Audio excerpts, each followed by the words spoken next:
गुजरात में मुंद्रा बंदरगाह पर 21,000 करोड़ की हेरोइन पकड़ी गई है। 21,000 करोड़ कोई सामान्य राशि नहीं है। यह तो उस हेरोइन की कीमत है जो एक साथ मुंद्रा पोर्ट पर पकड़ी गई है। जो नहीं पकड़ी गई है और जो पूरे देश में सप्लाई हो चुकी है, उसकी कीमत का अंदाजा लगाया जा सकता है। इसके पहले भी अखबारों में ऐसी खबरें छपकर गायब हो जाती रही हैं, लेकिन अगर आप उन तमाम खबरों को एक साथ रखकर देखेंगे तो फिर 21,000 करोड़ की हेरोइन पकड़े जाने की घटना पर हैरानी नहीं होगी। बस इसे लेकर सवाल नहीं होगा कि यह किसकी जवाबदेही है। भारत में ड्रग्स का इतना गहरा जाल कैसे बिछ गया। हमने पिछले 2-3 महीनों के दौरान ड्रग्स के पकड़े जाने से संबंधित कुछ खबरों के बारे में सर्च किया तो यह तस्वीर आपके सामने है। इस साल जुलाई में जब दिल्ली पुलिस ने 2,500 करोड़ की हेरोइन पकड़ी, तब पुलिस ने दावा किया कि 10 साल में यह अब तक की सबसे बड़ी खेप पकड़ी गई है। खबरों के मुताबिक इसे मध्य प्रदेश के शिवपुरी ले जाया जा रहा था, जहां की एक फैक्ट्री में इसे तराशा जाना था। जुलाई में ही महाराष्ट्र में 879 करोड़ की हेरोइन पकड़ी गई। इस साल मई में दिल्ली में 250 करोड़ की हेरोइन पकड़ी गई। इसी 31 अगस्त को पंजाब में 100 करोड़ की हेरोइन पकड़ी गई है। इन सभी खबरों में अफगानिस्तान और ईरान का नाम आ रहा है। सिर्फ इन छिटपुट खबरों में ही हजारों करोड़ से अधिक की हेरोइन पकड़े जाने की खबर है। ड्रग्स के कारोबार का मामला राष्ट्रीय सुरक्षा से भी जुड़ता है, लेकिन इसके पकड़े जाने का काम डिपार्टमेंट ऑफ रेवेन्यू इंटेलिजेंस के पास है, गृह मंत्रालय के पास नहीं है। इस विभाग को DRI कहते हैं। गुजरात के मुंद्रा बंदरगाह पर 21,000 करोड़ की हेरोइन पकड़ी गई है। इस बारे में NV श्रीनिवास की खबर छपी है डेक्कन क्रॉनिकल में, और दूसरी जगहों पर भी दूसरे लोगों की छपी है। इसमें लिखा है कि गुजरात के मुंद्रा बंदरगाह पर 3,000 किलोग्राम हेरोइन पकड़ी गई है। यह सुई के नोक के बराबर है।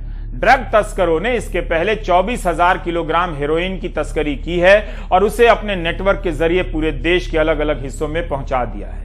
अखबार लिखता है कि अगर DRI के अनुसार 3,000 किलोग्राम हेरोइन की कीमत 9,000 करोड़ मान भी ले, तो उसी दाम के अनुसार भारत में 72,000 करोड़ से अधिक की हेरोइन पहुंच चुकी है। इस साल जून में विजयवाड़ा की एक कंपनी ने 25,000 किलोग्राम ड्रग्स का आयात किया और अपने रिकॉर्ड में इसे टेलकम पाउडर बता दिया। अखबार ने दावा किया है कि उसके पास बहुत सारे दस्तावेज मौजूद हैं जो साबित करते हैं कि जिस ट्रक से गुजरात से दिल्ली तक इसकी ढुलाई हुई है, उसने 1176 किलोमीटर के रास्ते में एक बार भी किसी टोल गेट को पार नहीं किया है। यह कैसे हो सकता है? क्या इसका मतलब है कि इतनी भारी मात्रा में ड्रग्स गुजरात में ही मौजूद है, या फिर इसे किसी सुरक्षित ठिकाने पर पहुंचाया जा सका है? जाहिर है इस रिपोर्ट से भी कई सवालों के जवाब नहीं मिलते हैं। इस रिपोर्ट में लिखा है कि इतनी बड़ी खेप चेन्नई के एक पति पत्नी के नाम से आई है। इससे संदेह और गहरा हो जाता है। इतनी बड़ी राशि का ड्रग्स सिर्फ 2 लोग उससे जुड़े हों, विश्वास करने के लायक नहीं है। DRI को, वित्त मंत्रालय को या किसी को भी इस मामले में विस्तृत प्रेस कॉन्फ्रेंस करनी चाहिए। मुंद्रा पोर्ट का संचालन अदानी ग्रुप करता है। इस समूह ने अपने बयान में, सार्वजनिक बयान में कहा है कि उसका काम बंदरगाह की रखरखाव करना, उसका संचालन करना है। कंटेनर में जो माल लाया जाता है उसकी जांच करने का काम उनके पास नहीं है, ना अधिकार है। यह काम दूसरी एजेंसियां करती हैं। किसी भी बंदरगाह से हजारों की संख्या में कंटेनर का आना जाना होता है और उनकी जांच करने के लिए कस्टम और तमाम जुड़ी दूसरी एजेंसियां होती हैं। कांग्रेस ने इसे लेकर आरोप लगाया है कि भारत में 2.25 लाख करोड़ की 25,000 किलो हेरोइन कहां चली गई। इसकी जांच होनी चाहिए। तो क्या प्रधानमंत्री जी जवाब देंगे?